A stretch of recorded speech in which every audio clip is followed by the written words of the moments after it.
और देखो आज हम यहाँ पे क्वाड्रेटिक इक्वेशन का एक और क्वेश्चन कर रहे हैं, इसके बाद एक और क्वेश्चन करेंगे, उसके बाद हम नया चैप्टर चालू करेंगे फंक्शंस। तो देखो ये दो इंपॉर्टेंट क्वेश्चंस हैं, थोड़े से डिफरेंट है इसलिए मैं करा रहा हूँ आपको। देखो जेईई मेन 2022 में पूछा हुआ सवाल है और इस टाइप के क्वेश्चन अक्सर एग्जाम में पूछता है, नंबर ऑफ सॉल्यूशंस वाले क्वेश्चन पूछता है बॉस। देखना पेपर उठाओ और देखो, रिसर्च करो, आपको खुद देखेंगे कि नंबर ऑफ रियल सॉल्यूशंस वाले क्वेश्चन अक्सर पूछता है। तो अब देखो सोचो कैसे बनाया जाता है इस टाइप के क्वेश्चन। देखो डिग्री 4 वाले क्वेश्चन हैं, आसान है, कुछ डिफरेंट नहीं है, कुछ डिफिकल्ट नहीं है। 28 जून शिफ्ट 1 में पूछा हुआ सवाल क्या बोलता है, the number of real solution. Equation क्या बोलता है, देखो बाइक्वाड्रेटिक मतलब डिग्री 4 वाली, e⁴4x plus 4e⁴3x minus 58e⁴2x plus 4e⁴x plus 1 equal to 0।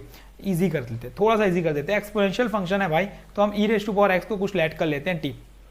अब एक चीज पॉइंट टू बी नोटेड, क्या होता है, exponential function always positive value देता है, ऑलवेज पॉजिटिव वैल्यू देता है। ग्राफ के थ्रू समझोगे, चलो आपके इंफॉर्मेशन के लिए बता ही देता हूं कैसे ग्राफ रहता है इसका ग्राफ कुछ इस तरीके से बनता है। देखो ये एक्सपोनेंशियल फंक्शन ये यहां से जाएगा ये इस तरीके से, और ये पॉइंट होगा 1। क्यों, क्योंकि e⁴x है यार, e⁴0 की वैल्यू 1 होगी ना, किस पे x0 पे y1, ठीक है। तो इस तरीके से अब आप नोटिस करोगे तो देखो x की कोई भी वैल्यू हो, x की यहाँ पे नेगेटिव वैल्यू हो रही है और x की यहाँ पे पॉजिटिव वैल्यू हो रही है।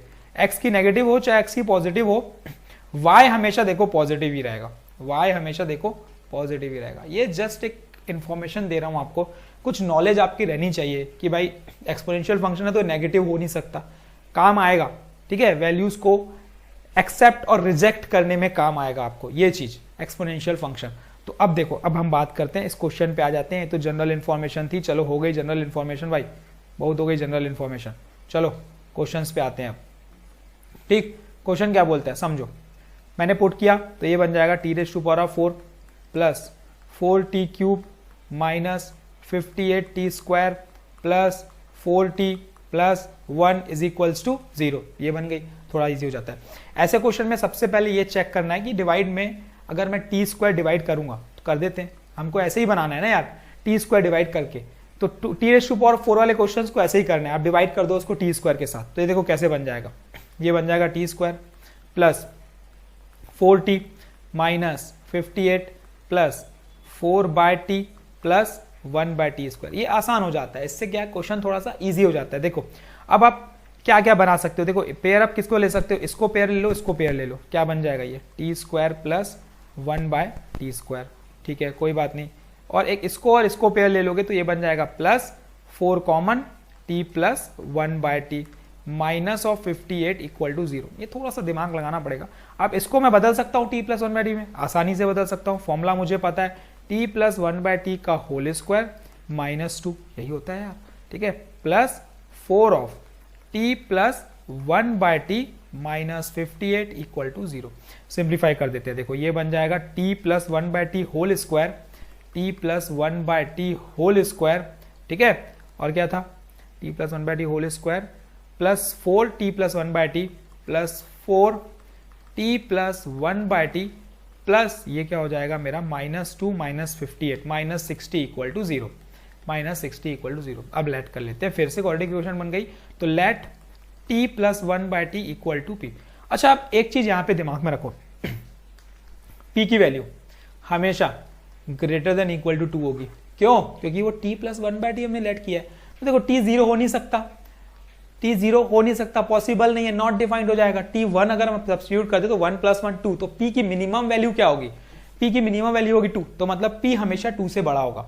इतना चीजें क्लियर होते जा रही है ना आपको। देखो समझो, t प्लस 1/t लिए, t प्लस 1/t की जो मिनिमम वैल्यू होती है वो 2 होती है, क्योंकि 0 हो नहीं सकती, 1 हो नहीं सकती, क्योंकि आप t अगर 0 पुट करोगे तो नॉट डिफाइंड हो जाएगा और 1 पुट करोगे तो वो 2 आ जाएगी वैल्यू। तो ये हमें समझ में आ चुकी है।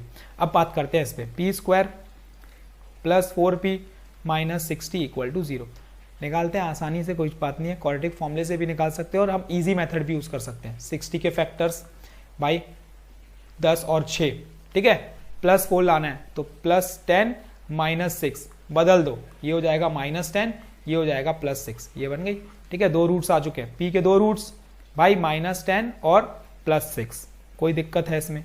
कोई दिक्कत नहीं होनी चाहिए। जब -10 और +6 आ चुका है तो देखो अब यहाँ पे देखो ये पता होना चाहिए, अगर नहीं पता तो आप दोनों लिख के आ जाओगे। p greater than equal to 2 होना चाहिए भाई, 1 भी नहीं हो सकता। तो p की वैल्यू क्या पॉसिबल है? देखो -10 रिजेक्ट हो गया और हम 6 को एक्सेप्ट कर लिए, तो p की पॉसिबल वैल्यू भाई 6, p की पॉसिबल वैल्यू हो गई 6। इतना समझ में आ गया? चलो ठीक है, तो अब हम सब्स्टिट्यूट कर देते हैं t + 1/t इक्वल टू 6, तो ये बन जाएगा t² + 1 equal to 6t। Arrange कर लो, अरेंज कर लो, क्या बन जाएगा? t² - 6t + 1 equal to 0। देखो ये हमारे पास इक्वेशन मिल गई। अब इसको सॉल्व करने के देखो दो तरीके हैं। पहला तरीका ये बोलता है कि t की वैल्यू निकाल लो, है ना, उसके बाद x की वैल्यू निकाल लो और आपको पता चल जाएंगे इसके कितने सॉल्यूशंस पॉसिबल होंगे। दूसरा तरीका हम डायरेक्ट कर सकते हैं। अब डायरेक्ट क्या करोगे भाई? देखो डायरेक्ट करने का तरीका ये है, इसका डिस्क्रिमिनेंट निकालो। डिस्क्रिमिनेंट क्या होगा? d equal to b² - 4ac। अगर डिस्क्रिमिनेंट ग्रेटर देन 0 आता है, ठीक है, और उसके बाद -b/2a भी ग्रेटर देन 0 आता है, तो इस केस में हमेशा जो रूट्स होंगे वो क्या होंगे? पॉजिटिव होंगे।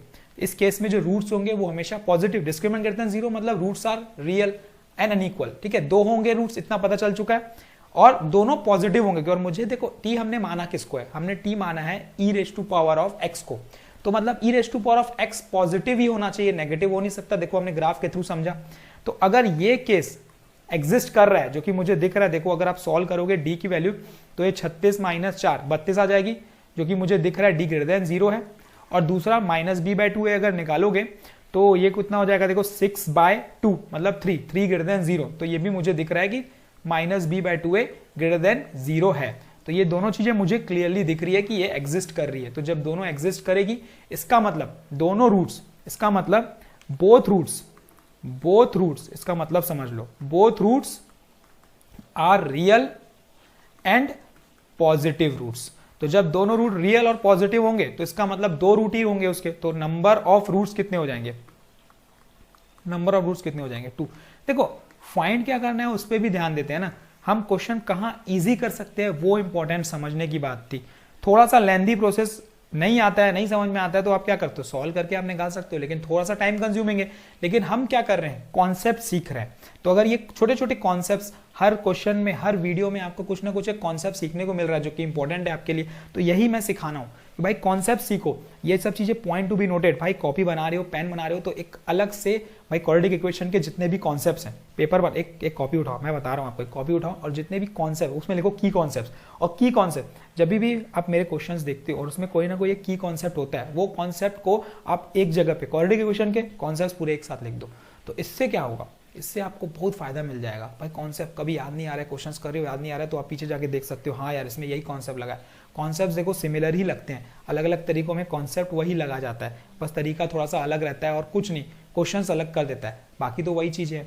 तो कॉन्सेप्ट्स की एक अलग से कॉपी बनाओ, हर चैप्टर के उसमें कॉन्सेप्ट लिखते जाओ, क्योंकि मैं यहाँ पे हर क्वेश्चन में आपको कॉन्सेप्ट कुछ ना कुछ तो बताता ही हूँ, तो वो कॉन्सेप्ट आप एक कॉपी में लिखते जाओ, हर चैप्टर वाइज, तो आपके लिए बहुत बेनिफिशियल हो जाएगी वो चीज़। तो thank you, all the best, keep practising. कल हम फिर मिलेंगे एक नए क्वेश्चन के साथ, तब तक के लिए समझो, प्रिपेयर करो, कुछ क्वेश्चन है तो पूछो और एंजॉय करो मैथ्स को। Thank you.